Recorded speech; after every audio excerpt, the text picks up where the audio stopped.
സർവത്ര തെളിവുകളും നിമിഷ നേരം കൊണ്ട് പൊക്കിയെടുത്തു. അതോടെ ജ്ഞാനേഷ് കുമാറിന് മിണ്ടാട്ടമില്ല. ഇനി ചോദ്യം സുപ്രീം കോടതിയോട്. ഇതിനെതിരെ നടപടി സ്വീകരിക്കാൻ നിങ്ങൾക്ക് അധികാരമുണ്ടോ, അതോ ഞങ്ങൾ തന്നെ തെരുവിലിറങ്ങി ബഹിഷ്കരിക്കുന്നത് കാണണമോ? ഇതൊരു ഭീഷണിയൊന്നുമല്ല, ചെയ്യാൻ പോകുന്ന കാര്യം മുൻകൂട്ടി പറയുന്നു. രാഹുൽ ഗാന്ധി വളരെ വ്യക്തമായി തന്നെ പറഞ്ഞു, ബീഹാറിൽ നിയമസഭാ തെരഞ്ഞെടുപ്പ് നടക്കേണ്ടത് എങ്ങനെ, എപ്പോൾ, ഏതൊക്കെ രീതിയിൽ എന്ന് ഞങ്ങൾ നിർദ്ദേശിക്കും. നിങ്ങൾ അനുസരിക്കും, ഇല്ലെങ്കിൽ അനുസരിപ്പിക്കാൻ അറിയാം. അതിനുള്ള കൃത്യമായിട്ടുള്ള കരുത്ത് ഞങ്ങൾ പ്രതിപക്ഷ പാർട്ടികൾക്കുണ്ട്. കാണണോ എന്ന വ്യക്തമായ രാഷ്ട്രീയം. ഇത് 2014 അല്ല, 2025. നരേന്ദ്രമോദി കേവല ഭൂരിപക്ഷം നേടി 2 തവണ അധികാരത്തിൽ ഇരുന്നപ്പോൾ ചെയ്തു കൂട്ടിയ മുഴുവൻ ക്രമക്കേടുകളുടെയും കൃത്യമായ വിവരങ്ങൾ ഓരോന്നായി ശേഖരിച്ചുകൊണ്ട് രാഹുൽ ഗാന്ധി ബീഹാറിൽ നിന്ന് തുടങ്ങിയത് ഒരു വെടിമരുന്നിൽ തിരുവോളുത്തൽ തന്നെയാണ്. ഓരോ സ്ഥലത്തും അത് പടർന്നു പന്തലിക്കുന്നു.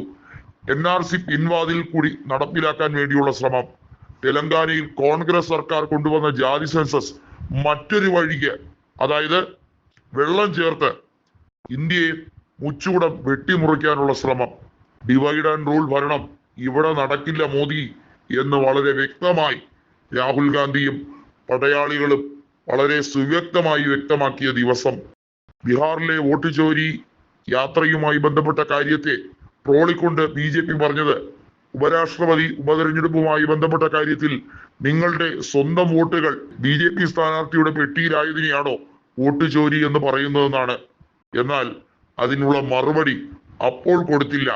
വളരെ വൈകാതെ തന്നെ അതിനുള്ള മറുപടി അങ്ങ് ബീഹാറിൽ, ഹിന്ദി ഹൃദയഭൂമിയായിട്ടുള്ള ബീഹാറിൽ തന്നെ കൊടുത്തിരിക്കുകയാണ്. RJD നേതാവായ ലാലു പ്രസാദ് യാദവിനെ വേട്ടയാടാൻ BJP നേതൃത്വം ജയിലിനകത്തും സമ്മർദ്ദങ്ങൾ ചെലുത്തിയ പല കാര്യങ്ങളും തേജസ്വി റാലികളിൽ അഭിസംബോധന ചെയ്ത് പറഞ്ഞു. കോൺഗ്രസും RJDയും തെറ്റിപ്പിരിഞ്ഞു പോകും എന്ന് വിചാരിക്കുന്നുണ്ടെങ്കിൽ ഇല്ലേ ഇല്ല. 243 സ്ഥലത്തും നിങ്ങളുടെ സ്ഥാനാർത്ഥി ഞാൻ തന്നെയാണ് എന്ന് തേജസ്വി പറഞ്ഞാൽ അതിന്റെ അർത്ഥം ഒരു സീറ്റ് പോലും കോൺഗ്രസിന് കൊടുക്കില്ല എന്നല്ല അർത്ഥം. സഖ്യകക്ഷികളെ, നിങ്ങൾക്ക് RJDയുടെ ഗ്യാരണ്ടി മുഴുവൻ സീറ്റും തൂത്തുവാരിയിരിക്കും. 2010 അല്ല ആവർത്തിക്കാൻ പോകുന്നത്, 2015. ഐക്യ ജനതാദളിൽ പലരും ഇത്തവണ ഒരു ചെറിയ വ്യത്യാസം മാത്രം കാണിക്കുന്നു.